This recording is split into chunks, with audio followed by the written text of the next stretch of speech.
Quand on devient parent, on se pose 1000 questions. Mais il est souvent difficile de faire le tri entre nos envies, nos intuitions et les injonctions familiales et sociétales. Alors comment définir ce qu'on souhaite transmettre à nos enfants, ce qui nous semble bon? Et comment s'affranchir de pratiques qui ne nous correspondent pas et affirmer nos choix? Bienvenue dans Tambali, le podcast qui vous invite à prendre le pouvoir sur votre parentalité. Je suis Alix Dien-Le-Rouge, doula au Sénégal et maman de 2 enfants. Je vous accueille sur le premier podcast qui explore les expériences de parents en Afrique de l'Ouest. À travers les récits de mes invités, vous serez amenés à réfléchir et à vous questionner pour définir le parent que vous voulez être. Grossesse, accouchement, postpartum, relations parents-enfants. Aucun sujet tabou, nous parlerons de tout. Tambali. Certaines femmes vivent une grossesse tellement tranquille qu'elles imaginent un accouchement tout aussi doux et serein. Mais comme on dit, l'homme fait ses plans et Dieu rit. Parce que dans la naissance comme dans la vie, une décision, un acte peuvent changer le cours de l'histoire. Et parfois, même si l'accouchement démarre normalement et que tout se passe bien, les mots détresse fœtale et code rouge peuvent résonner. Et la césarienne d'urgence devient alors le seul moyen de sauver une mère et son bébé. Quand tout nous échappe, quand la rencontre avec son bébé se fait dans l'angoisse et la douleur, c'est souvent difficile à vivre. Mais ça l'est peut-être encore plus quand la cause de tout cela est une erreur humaine. Un geste médical qui fait tout basculer. Salma a 33 ans. Elle est journaliste, mariée depuis 8 ans et maman d'un petit garçon de 22 mois. Elle est sénégalaise, mais elle a quitté Dakar pour Paris à l'âge de 10 ans, où elle a ensuite vécu pendant 15 ans. Elle est rentrée au Sénégal juste après son mariage et a mis du temps à retrouver ses marques dans ce pays qu'elle avait quitté enfant. Vous pourrez entendre dans l'épisode une certaine complicité, car Salma est ma première ndiéké, ce qu'on pourrait traduire en français par témoin de mariage ou demoiselle d'honneur. Je l'ai soutenue émotionnellement pendant sa grossesse, alors que je n'étais pas encore doula. Mais je pense que son histoire a joué un rôle dans ma reconversion. Car Salma a été victime de violences obstétricales. Lors de son accouchement, on a pratiqué un acte non nécessaire et non consenti, qui l'a conduit à subir une césarienne d'urgence traumatisante, à la fois physiquement et émotionnellement. D'autant plus que la césarienne, c'était le sujet qu'elle n'avait pas révisé, celui sur lequel elle ne voulait surtout pas tomber. Salma nous racontera comment tout s'est déroulé, comment elle a malgré tout fait face, et pourquoi ce bébé arrivé si brutalement s'est avéré être une bénédiction encore plus grande que tout ce qu'elle aurait pu imaginer. Avant de démarrer, je précise que l'un des engagements du podcast est de parler de tout, sans tabou. Or, les violences obstétricales existent, et il est important de pouvoir l'évoquer, sans pour autant jeter l'opprobre sur toute une profession, ni stigmatiser le corps médical, qui fait un travail incroyable dans des conditions souvent extrêmement difficiles. Je fais donc confiance aux auditrices et aux auditeurs pour faire la part des choses. Et je remercie encore Salma pour son témoignage courageux et nécessaire. Vous êtes prêts? Alors, Nanu Tambali. Bonjour Salma. Bonjour Alix. Je suis très contente de te recevoir à mon micro aujourd'hui. C'est assez intimidant, mais ouais, moi aussi je suis vraiment très contente. Alors Salma, est-ce que ça te plaît d'être maman? En réalité, ouais. Ouais, franchement, j'adore ça. Déjà, moi, j'ai adoré ma grossesse. J'ai même peur de retomber enceinte parce que j'ai peur de ne pas avoir la même grossesse qui s'était très bien passée du premier jour jusqu'au jour J. Là, c'est une autre histoire. Et j'adore être maman parce que je suis en train de faire un travail, en fait, sur moi qui a commencé tout bêtement, au jour le jour, quand je le mettais au lit. Je revisualisais la journée qu'on a passée ensemble en me disant, bon, j'ai fait ça comme erreur, demain je devrais corriger ça, et puis ça c'était bien, donc à reprendre quoi. Donc c'était parti, c'était tout bête, c'était juste 5 minutes où je me pose sur le canapé et je fais un point sur la journée. Déjà ça me permet de m'améliorer en tant que personne, en tant que maman, et finalement ça a débouché sur toute autre chose, de beaucoup plus grandiose et de beaucoup plus effrayant parce que actuellement je vais commencer à faire un travail sur moi-même pour me canaliser. À moi c'était difficile, je criais sur le petit, je contrôlais pas mes émotions et j'ai compris que c'était lié à des problèmes personnels et je suis en train de faire ce travail-là. Donc oui, j'adore être maman. Déjà pour la sensation, voilà, de tenir un être humain dans ses bras et cetera, et aussi parce que ça me permet, d'évoluer et de penser certaines blessures, au final. En tout cas, ce sera grâce à lui. C'est intéressant parce qu'en devenant, parent, en devenant mère, forcément on change et on évolue, on change de rôle et ça peut être un moment où il y a des choses qui se révèlent, d'autres facettes de notre personnalité ou des comportements qu'on n'avait pas avant parce qu'on n'avait jamais été en face de certaines situations. Et les enfants sont beaucoup le miroir aussi, ils nous confrontent beaucoup à nous-mêmes et viennent aussi parfois raviver certaines choses de l'enfance qu'on n'avait peut-être pas digérées ou dont on se rendait pas compte et qui d'un coup nous reviennent en boomerang et font que c'est des périodes de transition qui peuvent permettre de travailler sur soi.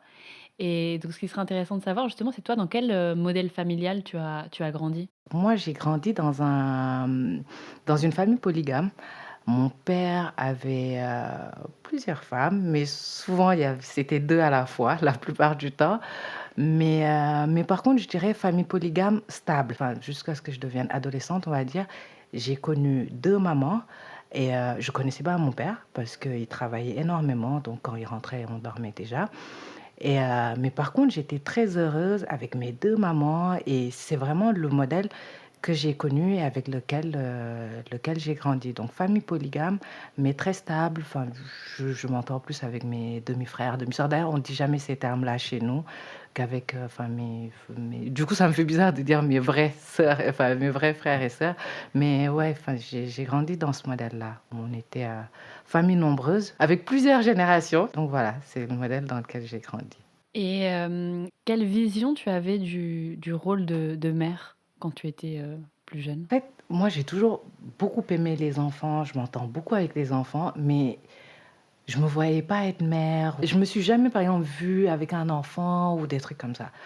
Par contre, le modèle que j'avais vu, c'était, lui, une maman qui s'occupe de tout. C'était vraiment les mamans qui faisaient tout, aussi bien le repas, le bain, les couches que l'éducation, les devoirs. Puis ma mère était très, maman câlin, maman gâteau. C'était son modèle-là que j'avais en tête et aujourd'hui que j'essaye de l'appliquer dans notre société moderne, parce que ma mère était mère au foyer, aujourd'hui que j'essaye d'appliquer ce même modèle-là où je m'occupe de tout, mais avec mon travail en plus, je me rends compte que, bon, elles avaient du mérite déjà, nos mamans, mais que, ouais, c'est très difficile, c'est très difficile. Et j'imagine encore plus pour ceux qui n'ont pas le minimum d'aide qu'on a au Sénégal, mais Donc le modèle avec, lequel tu as grandi a peut-être, influencé ta vision effectivement de ce qu'est une mère, mais tu disais que c'est pas forcément quelque chose que tu voulais, en soi, répliquer.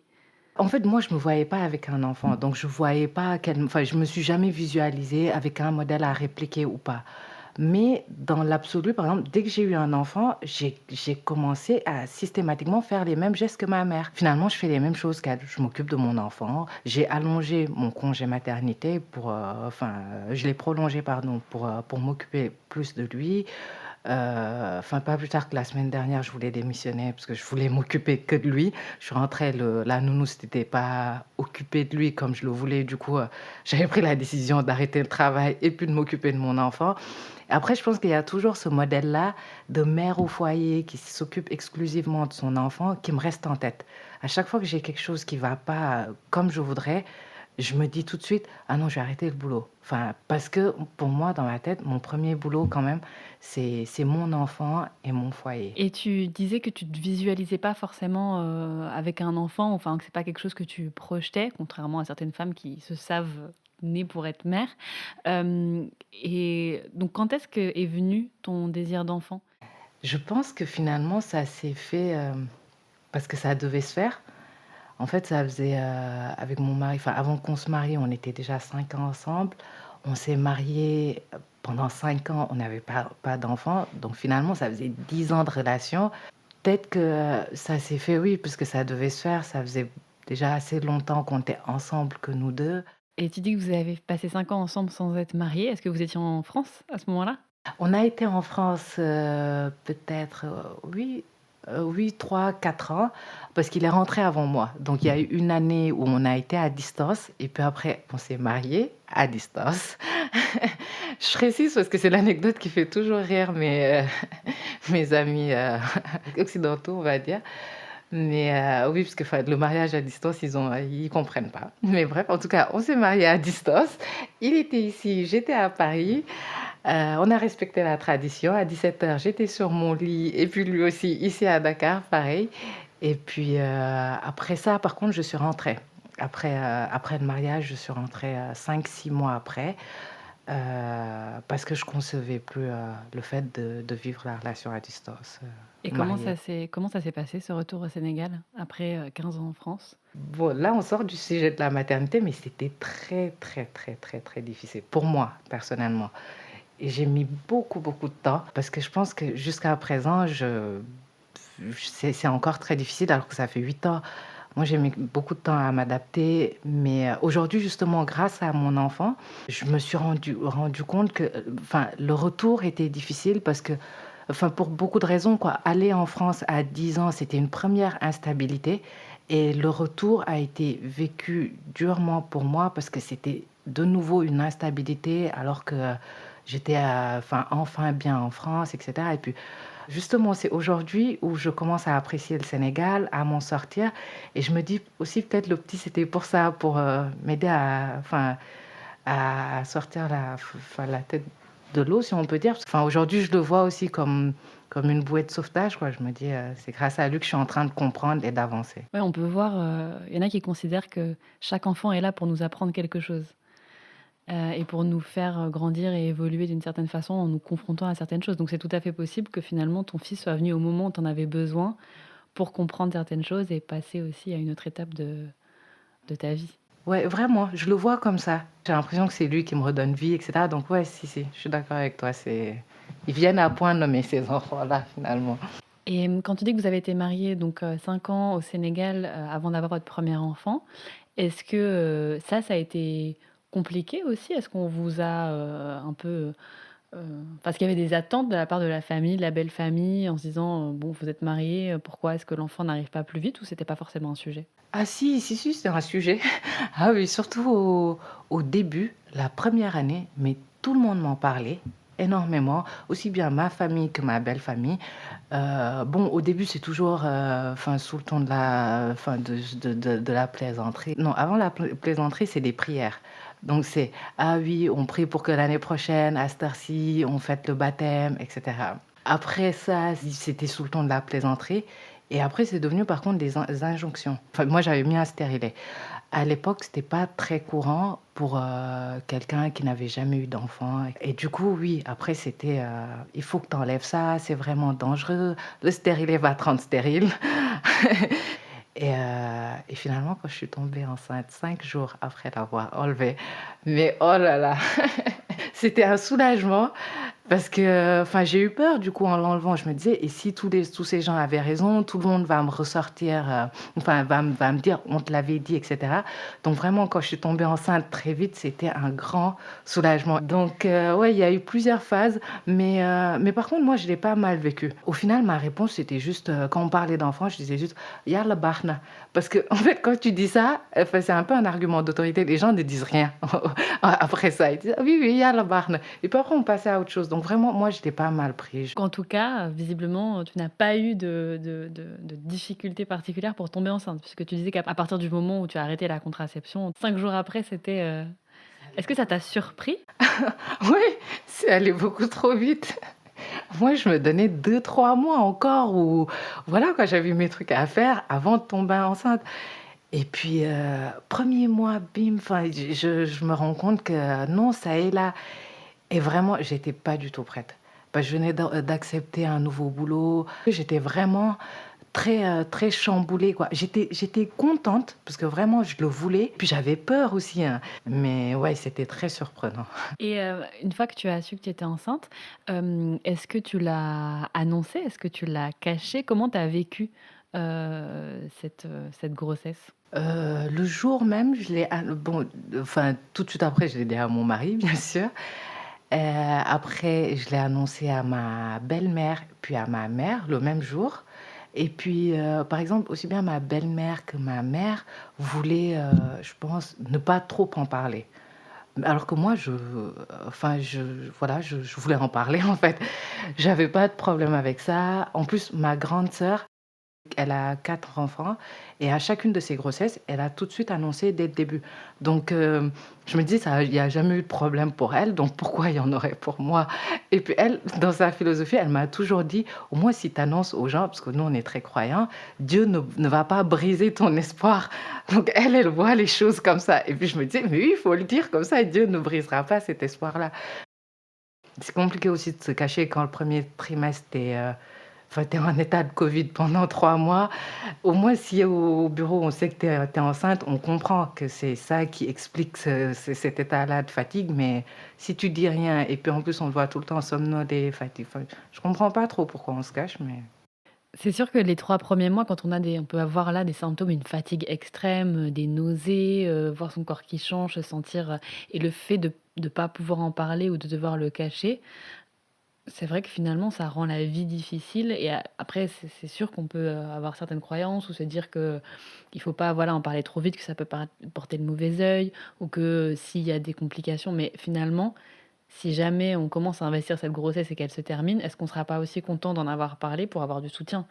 Parce qu'il y a aussi des femmes qui disent: «Bah, en fait, on en a parlé à personne et puis finalement la grossesse ne s'est pas poursuivie» et on se retrouve aussi seule avec ça parce que personne ne savait. Et quand tu étais enceinte, comment tu as envisagé, l'accouchement? Est-ce que, tu t'es laissée porter? Est-ce que tu t'es renseignée? Est-ce que tu t'es préparée? Comment tu as vécu, ce cheminement-là? Heu, je me suis beaucoup préparée, bah, avec toi. C'était à tes débuts, mais ouais, avec toi, entre autres et puis, la maison des maternelles que je regardais, quotidiennement et puis, enfin, plus d'autres recherches, d'autres vidéos, d'autres lectures. Donc, je me suis vraiment préparée, mais je pense que ma dernière préparation, c'était quand je préparais mes concours d'école de journalisme. Et moi, ce que j'ai trouvé dommage enfin, pendant ma grossesse, c'est que j'ai pas eu le soutien que je pensais. Heu, pour moi, c'était évident qu'on avait un certain soutien ici au Sénégal, en Afrique de manière générale, quand on est enceinte et cetera. Et si j'ai dû me tourner vers, la maison des maternelles et cetera, c'est parce que j'ai vraiment eu tout le monde était très content, hein, pour moi, autour de moi, mais déjà, c'était une expérience qui remontait à loin pour mes proches, donc ils pouvaient pas t'aider concrètement et puis finalement, franchement, j'ai pas eu de soutien, quoi. Je veux dire les questions, tout bêtes, quoi. Tout 1er trimestre, je suis là, je comprends pas pourquoi je m'endors dans le taxi, pourquoi je suis en permanence fatiguée. Je demande à ma mère, mais elle, ça remonte à tellement loin qu'elle s'en souvient pas que le 1er trimestre, c'est ça. Donc, enfin, j'ai pas les réponses qu'il me faut et c'est pour ça surtout que je vais faire, beaucoup de recherches après et une fois que ça commence, après je fais des recherches pour tout. En tout cas, ici, le soutien que je pensais vraiment, enfin, que j'imaginais avec, les mamans, les tatas autour de toi qui te donnent des conseils, qui te disent: «Non mais là, tu en es là, parce que c'est ton corps, enfin, c'est normal» ou j'ai rien eu de tout ça, franchement. En fait, ce que tu soulignes, c'est que tu t'attendais à un certain niveau de transmission de la part des femmes de ta famille et de ton entourage qui n'a finalement pas eu lieu. Ouais, ouais, c'est exactement ça. On va en arriver aussi à parler de ton accouchement. Donc comment se sont passés ces derniers jours, avant ton accouchement et qu'est-ce qui s'est joué dans ces moments-là? Mais globalement, j'ai eu une grossesse, mais de rêve. Les 9 mois se sont très bien passés. J'ai atteint le terme, mais je voulais, enfin, ça me dérangeait pas de repousser le truc tellement tout se passait bien. J'avais une énergie que j'avais jamais eue, enfin, de ma vie et que, enfin, qui me manquait, quoi, ces dernières années au Sénégal. Donc les derniers jours, c'était sur cette même lancée. Tout se passait bien, on est parti chez le gynéco parce que bon, dépassement de terme. La dernière semaine, je l'avais vu tous les jours ou tous les 2 jours, mais ouais, tout se passe très bien. Oui, en général, quand il y a, dépassement de terme, donc dépassement de terme, c'est quand on dépasse la date qu'on nous a indiquée comme étant la date probable d'accouchement. Donc après, en fait, on accouche, statistiquement entre, 39 et 42 semaines pour la grande majorité des femmes et c'est vrai qu'après quand on nous a, voilà, donné une date de terme prévisionnelle et qu'on dépasse cette date-là, les contrôles seront plus fréquents. Donc c'est effectivement possible que tu l'aies vu, tous les jours cette dernière semaine pour ça. Je l'ai vu du coup le matin de l'accouchement, contrôle, routine, consultation, donc tout se passe bien. Elle me demande d'aller faire un monitoring à la clinique où j'étais censée accoucher. Parce que tu étais suivie en libéral. Ta gynéco avait son cabinet en ville, elle n'était pas dans une clinique ou dans un hôpital. Oui, oui, oui, c'est ça, exactement. Elle a appelé la sage-femme pour nous mettre en contact. Elle m'avait dit, donc ce soir, tu marches pas beaucoup, parce que le travail a commencé, etc. Mais tu marches dans ton salon, quoi, un peu activement. Et je devais revenir le lendemain. Donc, tout se passait bien. Je pars à la clinique monitoring. Enfin, je vois la sage-femme avec qui elle me met en rapport. On discute bien, elle me met à l'aise. Monitoring. Et là, à un moment, elle me demande est-ce que je peux vous faire un toucher vaginal? Donc, je me dis bon, elle est sage-femme, j'ai confiance en tout cas, parce que vraiment, on avait bien discuté avant et je lui dis ok. Là, donc, première fois, elle fait le toucher vaginal et elle me dit oui, c'est enfin, genre que le bébé est là, quoi. Qu'elle comprend pas pourquoi on m'a demandé de revenir le lendemain, que ça devait se faire.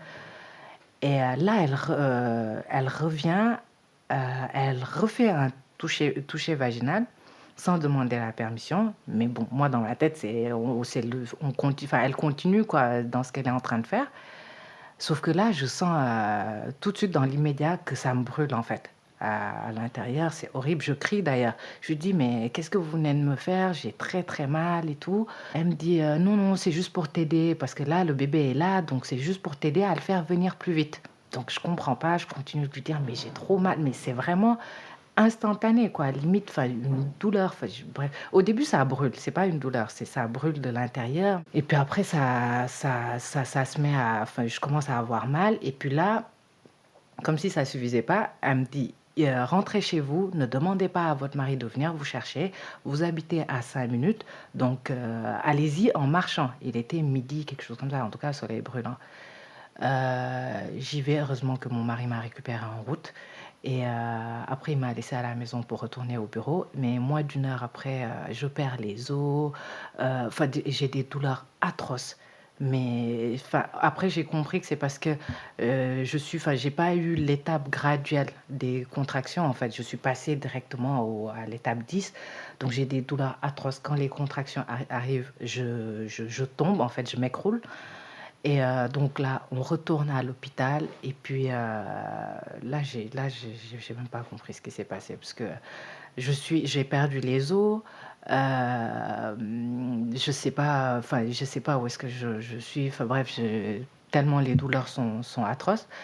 Et elle, elle se permet, enfin, de nier déjà qu'elle m'a injecté quelque chose alors que bon, j'étais sûre de ce que je ressentais. Ma gynéco qui lui demande au téléphone où est-ce que ça en est, le monitoring, etc. Mais il faut savoir qu'elle a du caractère, hein, ma gynéco. Donc, avant de lui demander ça, elle lui a passé un savon en lui disant mais je t'avais juste demandé de faire un monitoring, etc. Pourquoi tu es partie faire autre chose? Et donc, par rapport à ça, elle n'a pas vu qu'elle avait quand même une femme qui est en train d'accoucher juste là, quoi. Elle doit s'en occuper.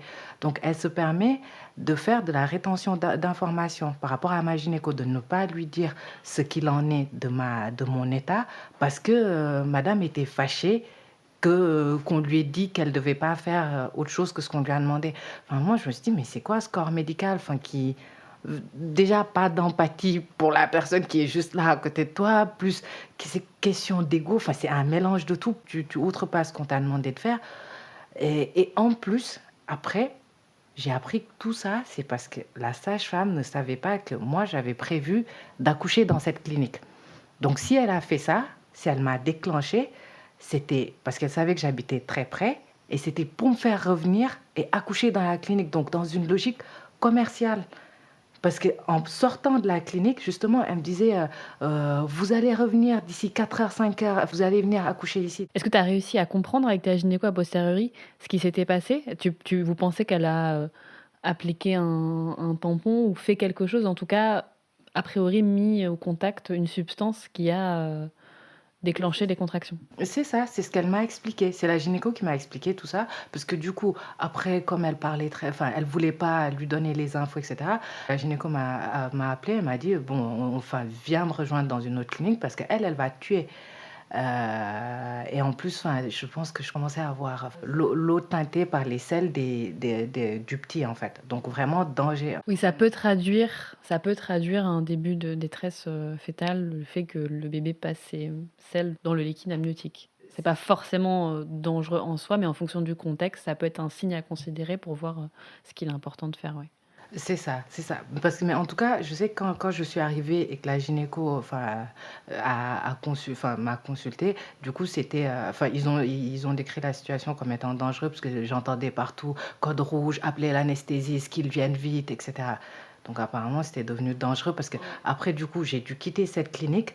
Il est 16 heures, aller dans une autre clinique. Je précise 16 heures parce que c'est l'heure de l'heure de pointe, en fait. Donc, il y a des bouchons. Je suis en train d'avoir les contractions dans la voiture. Hein. Par moment, je demande à mon mari d'arrêter la voiture tellement j'ai mal. Enfin, donc, tout ça fait aussi que la situation peut-être s'aggrave en chemin. Et donc, c'est après donc, quand elle m'a consultée, c'est elle qui m'explique que oui, effectivement, elle avait introduit quelque chose qui sert à accélérer le travail. Ça peut être prostaglandine, une hormone qui a fait que, a priori, elle a essayé d'accélérer les choses, quoi. Tout ça, c'était vraiment pour me faire accoucher à cette clinique. Et finalement, ils m'ont perdu comme cliente. Mais c'est quoi cette logique commerciale là? Enfin, c'est... Oui, parce qu'en fait, quand tu amènes des hormones de synthèse, ça bouleverse le cycle hormonal naturel qui fait que tes contractions s'intensifient au fur et à mesure et qui fait que tout de suite, tu as des contractions qui sont très fortes et très rapprochées. Et du coup, ton corps n'a même pas le temps de s'habituer au rythme. En fait, tu es déjà au palier, comme tu disais. En fait, au lieu de faire 0, 1, 2, 3, 4, 5, 6, tu passes de 0 à 8, 10 assez rapidement et ça peut être très difficile.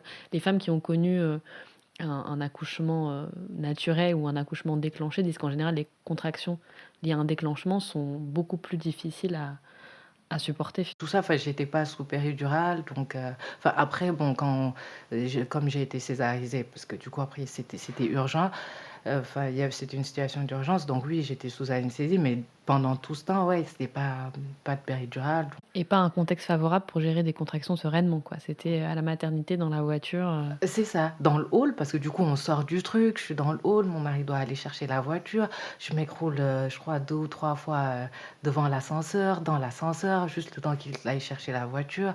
Enfin, c'est tout un truc, hein. Après, oui, ça continue dans la voiture, on arrive, l'anesthésiste qui n'arrive pas. Et puis moi, j'ai très peur dans ces moments-là parce que j'avais très bien préparé l'accouchement, etc. Mais la césarienne, c'est le sujet sur lequel je ne devais pas tomber, quoi. Enfin, c'est comme pour le bac, quand on a révisé tous les sujets et qu'on tombe sur celui qu'on a, qu'on n'a pas vu. Donc césarienne, je connaissais rien dessus. Tout ce que je savais, c'est que ma mère avait eu 3 césariennes et que je voulais pas ça. Donc du coup, je me suis écroulée quand j'entendais en plus code rouge, appeler l'anesthésiste vide, machin, préparer le bloc. Moi, je pleurais, mais j'ai pleuré toutes les larmes de mon corps. Enfin, mon mari, après, a eu peur parce qu'il croyait que j'allais mourir ou quelque chose comme ça.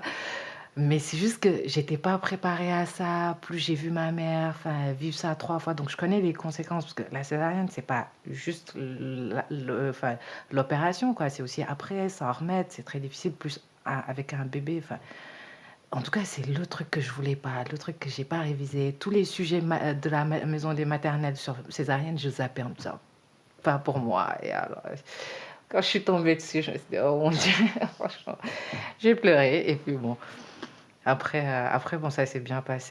Et quand tu as vu ton fils, est-ce que tu as pu le voir tout de suite?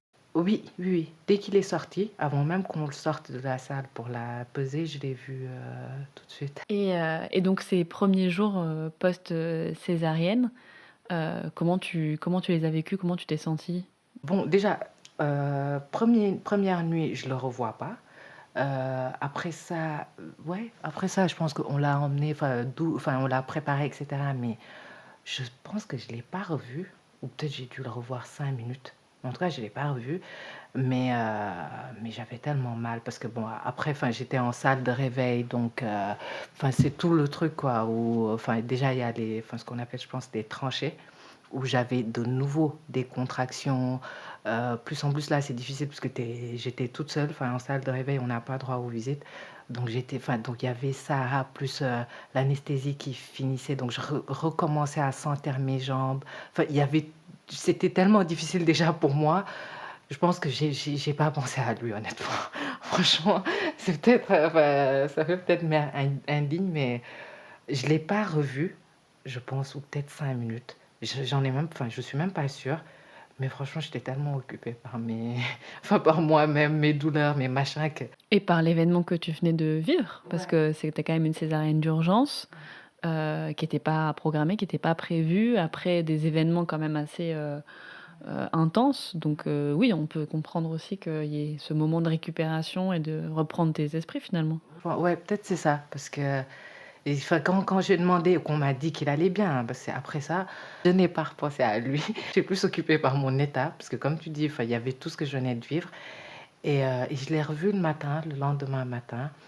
Et ouais, là, par contre, j'étais contente. Parce que là, j'avais récupéré, enfin, je me sentais mieux, j'ai pu le prendre dans mes bras, enfin, me poser avec lui. Là, c'était mieux.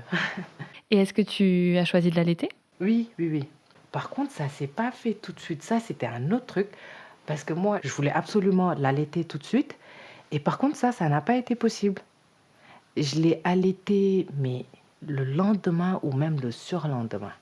Enfin, on lui a donné le biberon pendant les 2 premiers jours. Bah, c'est vrai qu'en fonction des protocoles des cliniques, parfois on peut accompagner l'allaitement même tout de suite post-césarienne, mais comme en général on est déjà allongé totalement à l'horizontale pendant 12 à 24 heures, c'est pas forcément évident. Donc si on n'a pas d'assistance ou qu'on n'a pas d'aide, donc on n'a pas une puéricultrice ou une sage-femme qui peut nous aider avec la mise au sein, c'est pas forcément facile. Et donc il y a des cliniques où le protocole c'est plus en cas de césarienne de garder le bébé à la nurserie et de donner des biberons pendant que la maman se remet.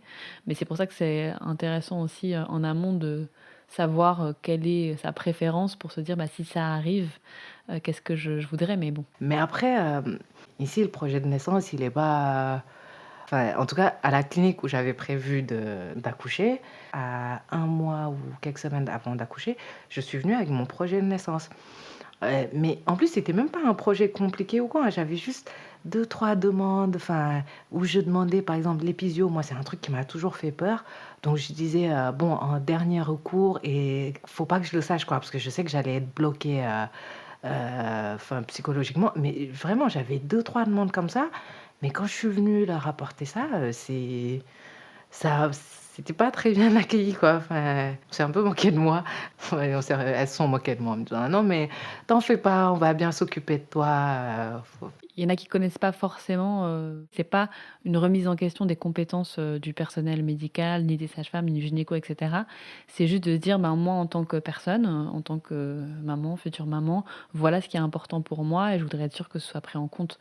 Donc, mais c'est vrai qu'il y en a qui peuvent le voir comme un peu pas une attaque, mais quelque chose comme si on doutait de leur capacité à accompagner correctement. Et en fait, c'est pas ça, c'est juste que bah, en réalité, dans une clinique, on voit passer énormément de naissances mais le truc, c'est que pour les parents, chaque naissance est unique et eux, ils sont uniques aussi et ils peuvent avoir, voilà, des choses qui sont plus importantes pour eux que d'autres et puis d'autres, ça va être autre chose et c'est pour créer du lien aussi, justement, avec le personnel soignant et dire: «Voilà, moi, en tant que personne, par rapport à mon histoire, par rapport à mes envies, voilà ce qui est important pour moi». Mais ça dépend effectivement de la façon dont c'est reçu et de la façon dont c'est communiqué. Parfois, c'est vrai que c'est pas forcément communiqué de la manière la plus agréable quand on arrive avec des projets de naissance de 3 pages hyper détaillés et tout. Je comprends, mais ça, c'est aussi des choses sur lesquelles bah, c'est la communication et l'explication et la pédagogie qui peut arriver à donner une image différente de ça, par exemple. Et c'est une question plus globale de qui est au centre d'un accouchement. Et si on considère que c'est les parents qui sont au centre de l'accouchement, ça veut dire qu'il faut quand même considérer leur avis et leurs envies et leur permettre de prendre des décisions.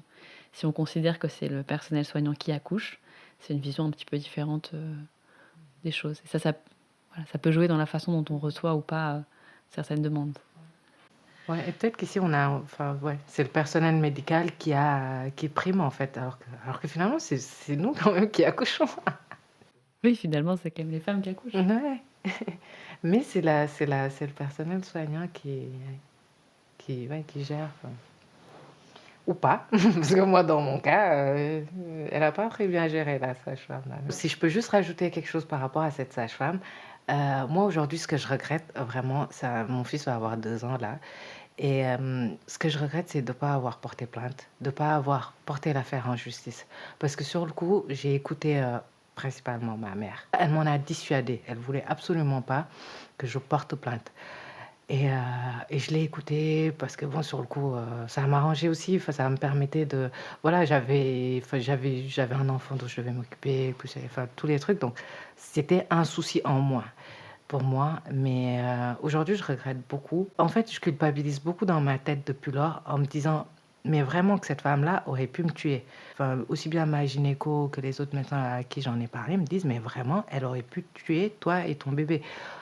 Plus après, en plus, toutes les conséquences, quoi. Je veux dire, la césarienne, ce qu'elle a fait, c'était très grave et peut-être qu'à cause de moi, elle continue de le faire sur d'autres femmes et ça pour le coup, ouais, si je vois qu'aujourd'hui je peux alerter, j'aurais pas dû en tout cas me taire comme ça. Faut aussi se remettre dans le contexte d'un moment où tout est chamboulé et où a posteriori, c'est facile de se dire: «J'aurais pu faire ça ou dû faire ça», mais dans l'état émotionnel, physique et de fatigue du moment, on n'a pas forcément les idées aussi claires à ce moment-là. Mais c'est vrai que c'est important de souligner le fait qu'à un moment donné, quand il y a des comportements qui ne sont pas, acceptables et qui sont même, enfin illégaux, puisqu'il y a des actes qui sont pratiqués sans consentement, sans demande et cetera, qu'il y a des recours. On peut demander son dossier médical, déjà à la clinique, voir ce qui est consigné dedans, voir quel est leur, après des fois il peut ne pas être rempli, mais en tout cas, normalement, ils sont dans l'obligation légale de remettre le dossier médical de chaque patiente avec le déroulé des événements et ensuite ça peut être un courrier, à la clinique, ça peut être un courrier à l'association des sages-femmes ou alors des médecins ou d'alerter ou effectivement aussi de porter plainte.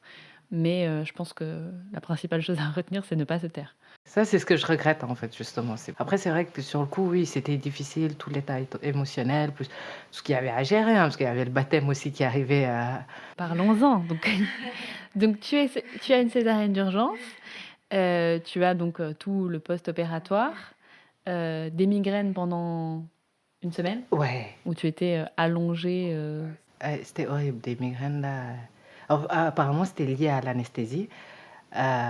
Mais des migraines, mais insurmontables. Vraiment, en fait, et le pire, c'est que encore à l'hôpital, il y avait des jours, avec et des jours sans, mais quand je suis rentrée chez moi, donc à J+5, c'était, infernal, et J+6, en fait, c'est à la veille, ouais, à la veille du baptême où là, vraiment, j'ai vraiment très, très, très, très mal. Mes migraines atroces, pardon, au point que, quand l'esthéticienne arrive pour me faire mes ongles et cetera, je suis allongée, enfin, sans connaissance, quoi. Je sais pas ce qui se passe, sur le canapé et elle s'occupe de mes ongles, enfin, bref. Donc, enfin, je sais même pas comment qualifier cette situation-là. Parce que bon, ça niveau santé, ça va pas du tout, mais il faut que ça aille parce que le lendemain, c'est la fête. est-ce que tu peux expliquer du coup le principe d'une Ngente? Le Ngente, on appelle ça en français baptême, parce que c'est le jour où on baptise le bébé, mais pas baptême, au sens religieux chrétien. On donne le nom, c'est le jour où on découvre le prénom du bébé, donc par exemple. Et enfin, on donne le nom le matin et puis toute la journée, il y a une fête, pour célébrer la naissance du bébé avec, la famille, la belle famille. Enfin, normalement, c'est vraiment censé être un beau moment de joie. Moi, pour le principe, ça me dérange pas. Enfin, je trouve que c'est une bonne chose. C'est juste le timing qui pose problème parce qu'une semaine après, césarisé ou pas, enfin, c'est difficile, hein, parce que, enfin, bon, du coup, je pense que peut-être on devrait réfléchir sur le principe, le mettre à 1 mois, donner le prénom du bébé dès le début parce que de toute façon, même si aujourd'hui on attend une semaine pour le dire publiquement, à l'hôpital, on le donne dès le premier jour. Donc, enfin, en tout cas pour certains hôpitaux. Donc voilà, peut-être décaler à 1 mois, comme ça, la maman a le temps de vraiment profiter parce que là, vraiment, moi, la veille, je pensais que j'allais pas tenir. Après, le jour, Par contre, miracle, hein, j'ai réussi à tenir et tout. Donc oui, on peut imaginer qu'effectivement, faire une grande fête, en plus tu disais que tu viens d'une grande famille, donc on imagine que ça devait être une grande fête. 7 jours après avoir été, césarisée d'urgence, c'est, beaucoup d'énergie, de temps et ça nécessite d'être, en forme, ce que tu n'étais pas forcément et comment ça s'est passé le jour J? Franchement, le jour J, j'ai eu beaucoup de chance, ça s'est très bien passé, mais j'étais sur des talons, je crois 10 centimètres toute la journée. Par contre, à la fin de la journée, quand je suis rentrée, oh, j'ai eu mal, toute la nuit, et le lendemain, et le surlendemain, enfin au niveau de la cicatrice. Mais le jour même, vraiment, je ne sais pas ce qui s'est passé. J'ai eu beaucoup de chance, tout s'est très bien passé, c'était une très belle fête. Enfin, moi, c'était plus le avant, quoi. C'est vraiment mais par exemple, moi, à l'hôpital, je me suis disputée, assez violemment d'ailleurs avec ma mère. Il a fallu l'intervention de ma grand-mère parce que ici, le jour du baptême, il y a des cadeaux à remettre à la belle famille. Donc, moi, j'ai pas du tout de problème à faire des cadeaux. C'est des gens que j'aime beaucoup, qui ont toujours été, très bienveillants, très gentils avec moi. Mais c'est un principe que je comprends pas. Enfin, d'accoucher, toi la femme, et de devoir donner des cadeaux à ta belle famille. Vraiment, je comprends pas le principe. Je l'ai retourné dans tous les sens et j'ai besoin de logique pour pouvoir faire les choses de bon cœur, en fait. C'est pas le fait de donner des cadeaux qui me pose problème, encore une fois, mais je comprenais pas. Je me suis dit, bah, s'il y a quelqu'un à qui il faut offrir des cadeaux, c'est moi, parce que bon, ça fait 9 mois que je porte ce gamin qui va porter votre nom de famille, donc agrandir potentiellement votre famille à vous. Enfin, voilà, genre plus l'accouchement, plus le truc. Donc c'est plutôt, enfin, c'est plutôt moi, quoi, qui dois recevoir les cadeaux. Donc c'est un truc que je comprenais absolument pas, donc j'étais contre. Mais en tout cas, bref, on a dû le faire et je me suis disputée violemment avec ma mère à l'hôpital. Enfin, je voulais absolument pas le faire. Donc c'est vraiment tout le truc avant, quoi. J'ai mal, mais je dois faire mes ongles, faire mes cheveux. Et puis c'est trop d'artifices.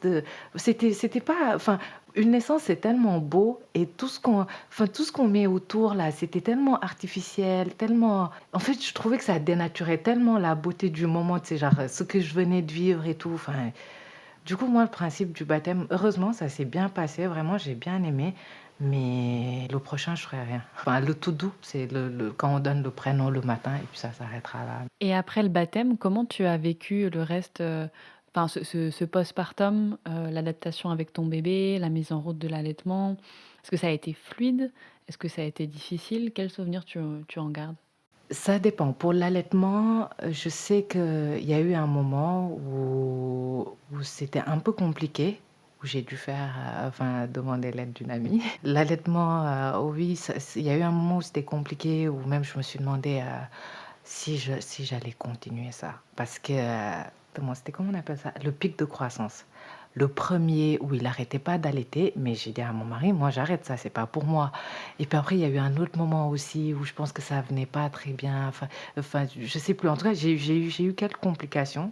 Tu m'as aidé si je peux dire. Mais ouais, c'était pas toujours fluide, hein. Après bon, une fois que c'était rodé, c'était bien. Franchement, j'adorais, c'était des moments que j'aimais. Et puis, en plus, moi, j'avais comme principe de jamais allaiter en public. J'allaitais toujours, dans ma chambre ou même quand on est dehors, toujours en privé. Déjà, je suis assez solitaire, donc ça me permettait enfin, c'était une excuse, quoi, pour me couper un peu des gens. Et puis j'aimais bien ce moment-là où ouais, j'étais avec mon fils. Donc l'allaitement, voilà, quand ça s'est bien passé, enfin quand ça s'est mis en route, par contre, ça s'est bien passé. Le bain, c'était le plus difficile, vraiment, de par une expérience personnelle. Enfin, ma mère a perdu son premier enfant, enfin, qui s'est brûlé au moment du bain, en fait. Donc j'avais la phobie du bain et je détestais ça et je déteste ça toujours. Si je peux déléguer un truc, si mon mari accepte une charge, ce serait ça, ce serait vraiment que le bain, ça me soulagerait. Et tu dis en rigolant: «Si mon mari, accepte une charge» et quel a été justement le rôle de ton mari pendant ces périodes de la grossesse, de l'accouchement, du postpartum, en termes d'implication, de répartition des rôles? Comment ça s'est déroulé pour vous? La grossesse s'est très bien passée parce qu'il aimait beaucoup apprendre tout ce que j'apprenais. Donc le soir, en général, je lui disais quoi, ce que j'avais appris à travers la maison maternelle. Lui aussi, enfin, non, il faisait pas de recherche, mais on en discutait, etc. Donc c'était très intéressant à ce moment-là. Après, quand on a eu enfin, quand l'enfant est arrivé, bah, on est sénégalais tous les deux, donc répartition stricte des tâches. Moi, je m'occupe du foyer et du bébé.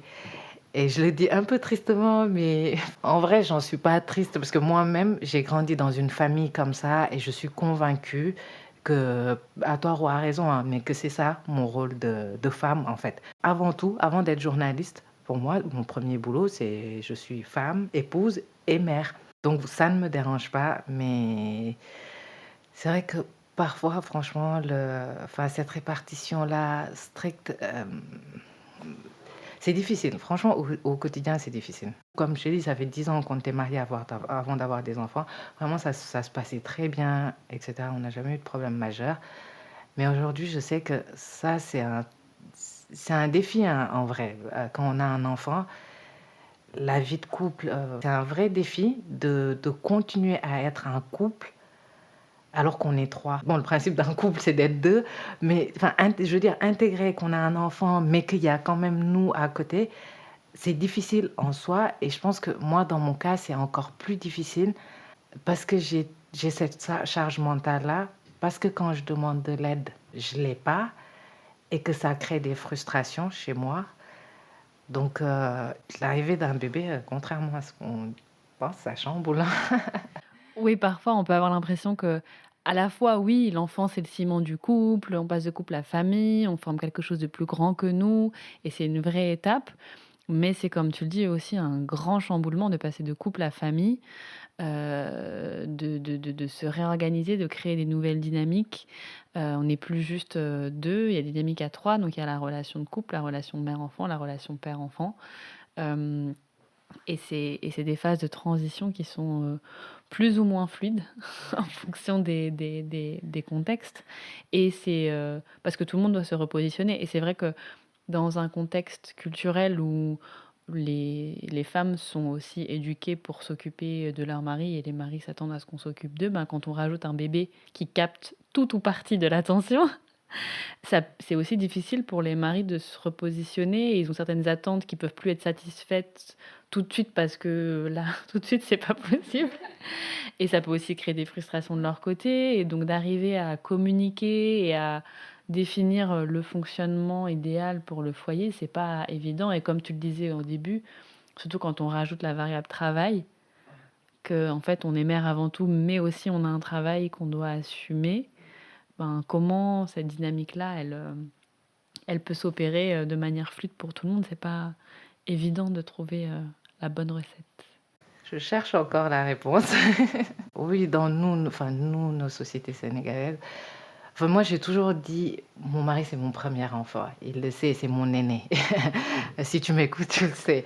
Enfin, je te fais pas de joke, quoi. Mais du coup, oui, pour lui, c'est difficile de trouver sa place. Parce que parfois, je me dis, peut-être que quand j'aurai un deuxième enfant, ce sera la même chose pour mon vrai aîné, de trouver sa place. Enfin, tu vois, du coup, oui, c'est difficile du coup pour lui de trouver sa place auprès de moi, hein, je veux dire, par rapport à mon fils, parce qu'il va avoir l'impression que mon fils aujourd'hui me prend tout mon temps. Oui, ce qui est difficile aussi, c'est la répartition des tâches aujourd'hui, des charges.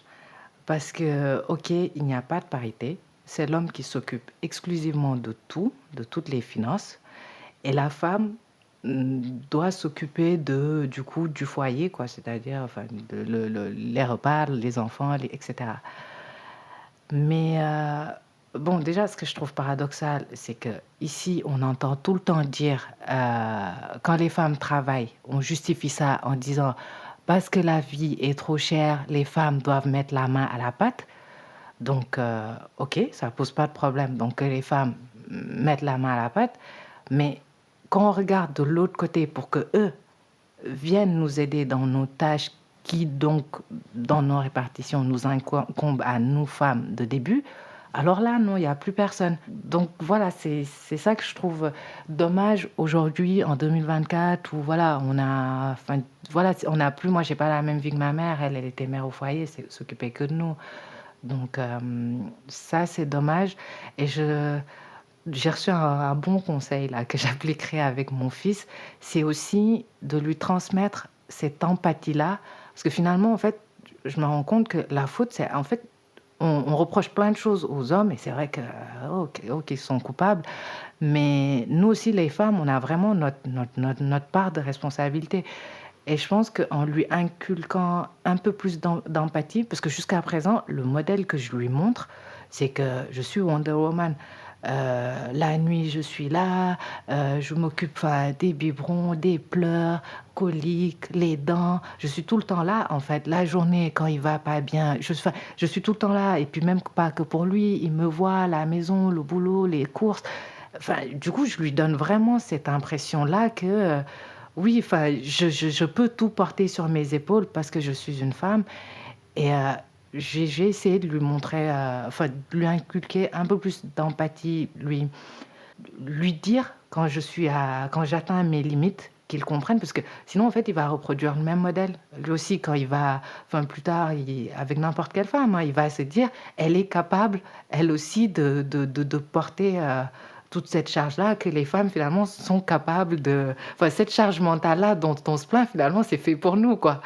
Donc bon, je vais essayer de changer ça. Ouais, d'oser aussi montrer sa vulnérabilité ou les moments plus durs pour qu'en grandissant, il sache aussi que les femmes ont leurs limites et qu'en tant qu'homme, il faut qu'il soit prêt à prendre sa part quand il faut. C'est ça, exactement. Je connais quelqu'un qui a des jumeaux, là, un garçon et une fille, et qui essaye d'inculquer à son fils, aussi bien à sa fille, tout ce qui est enfin, tâches ménagères, etc. Et son slogan, c'est éduquons nos garçons pour sauver nos filles. C'est une belle phrase.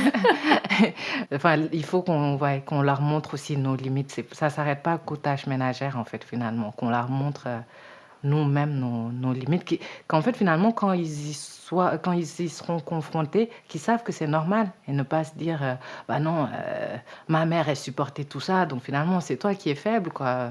Et c'est intéressant parce que j'ai aussi une question, justement par rapport à ce que toi tu as reçu dans ton éducation, de ta famille proche, éloignée. Qu'est-ce qui est important pour toi et que tu veux transmettre aujourd'hui à ton fils? Déjà, la première chose que moi, je veux lui inculquer à titre personnel, ce serait la religion. Je suis musulmane et en fait, chez moi, bon, ça s'est fait, c'était une transmission naturelle, quoi, enfin, voilà. Mais moi, j'insiste beaucoup dessus parce que j'ai l'impression que dans le monde dans lequel on vit, on est perdu et peut-être aussi parce que ces années où ça a été dur, c'est la religion, enfin, c'est pas la religion en tant que telle, hein, parce qu'il y a eu des moments où j'ai pas du tout pratiqué, au contraire. Mais en tout La cas, c'est foi. la foi, oui, qui m'a permis de tenir à chaque fois, de me dire qu'il y a un truc plus grand. Je veux lui transmettre la religion, mais sinon, à part ça, ce que j'aimerais lui transmettre de manière plus générale, nous, ici, en fait, quand on donne le prénom de quelqu'un, enfin, tu dois prendre cette qualité, principe, valeur de cette personne dont tu portes le nom. Donc là, mon fils, il porte le nom de mon beau-père, le père de mon mari, et le nom de mon père. Donc il doit trouver 14 qualités et principes. Enfin, ça fait beaucoup hein, de choses à transmettre. Mais moi, c'est important aussi de lui donner les noms de ces personnes-là, parce que c'est des personnes, par exemple, mon beau-père, bien mon beau-père que mon père, c'était des personnes très honnêtes. Et ça, c'est une chose que j'espère qu'il va apprendre du coup de ses homonymes, comme on dit.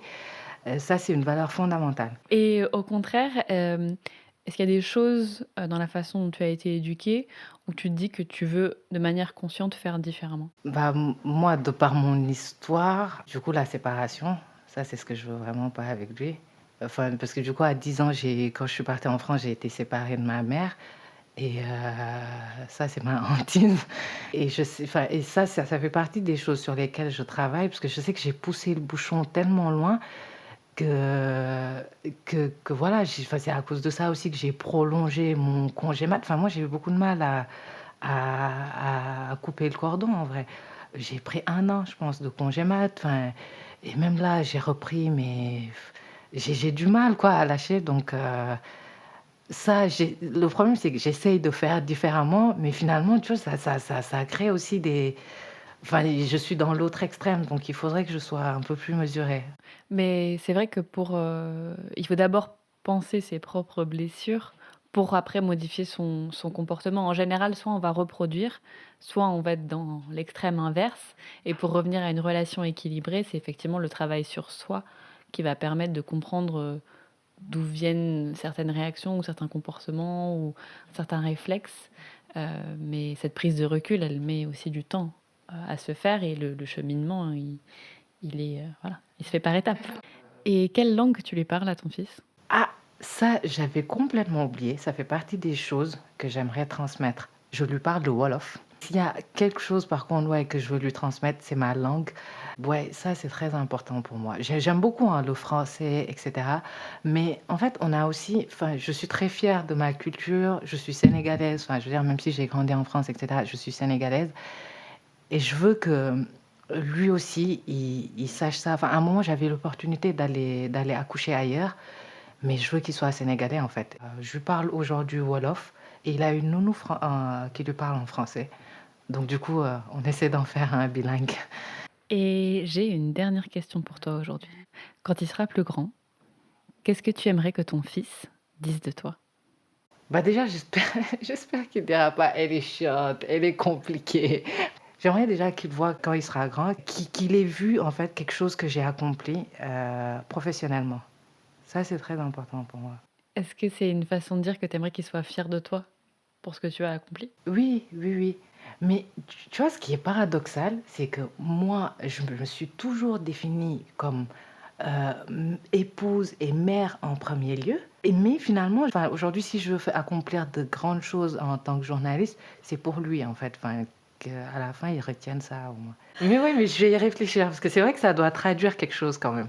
Si je me suis toujours définie comme ça, mais que je veux qu'il me voie comme ça doit vouloir dire quelque chose. Après, ça peut être lié au conditionnement, aussi à l'éducation et à ce que tu disais, le modèle que tu as eu, l'image qu'on t'a inculquée de l'épouse, de la mère que tu devais être, et couplé à peut-être une aspiration plus profonde qui s'exprime un peu moins, mais de se dire que finalement, oui, c'est des rôles qui sont peut-être prioritaires dans ta vision, mais ça n'empêche que le côté accomplissement est aussi important et cet accomplissement, il peut être d'ordre professionnel ou il peut être dans autre chose, mais les deux peuvent coexister.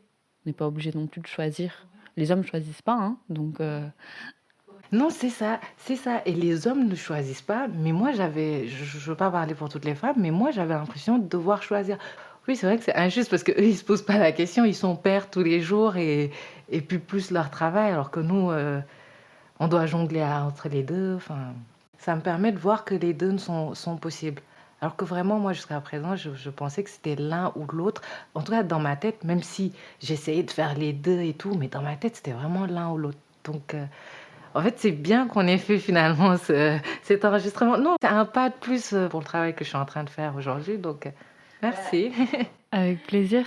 C'est vrai que reprendre son histoire aussi de bout en bout, ça permet de voir les choses sous d'une nouvelle manière, en fait, et de mettre certaines choses en perspective ou qu'on n'avait pas forcément pris le temps de faire. En tout cas, je suis ravie que l'exercice t'ait plu et même qu'il te serve.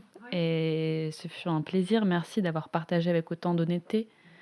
Tu en parlais, c'est une valeur importante, mais là, pour le coup, ça a été très honnête, très transparent. Je sais que c'est pas facile de se livrer, donc merci d'avoir eu le courage de le faire. Et ce fut un plaisir. Je t'en prie, c'était vraiment un plaisir aussi. Et on a hâte de voir tes accomplissements de journaliste. Ouais, ouais, ouais. Non, vraiment, merci beaucoup. Vraiment, c'était top. Si cet épisode vous a plu, je vous invite à donner de la force à ce podcast en le notant 5 étoiles sur votre plateforme d'écoute. Vous pouvez aussi vous abonner pour ne rater aucun épisode et surtout en parler autour de vous. On se retrouve dans 2 semaines pour un nouvel épisode. Mais en attendant, vous pouvez me rejoindre sur les réseaux sociaux. L'aventure ne fait que commencer. Tambali. Prenez le pouvoir sur votre parentalité.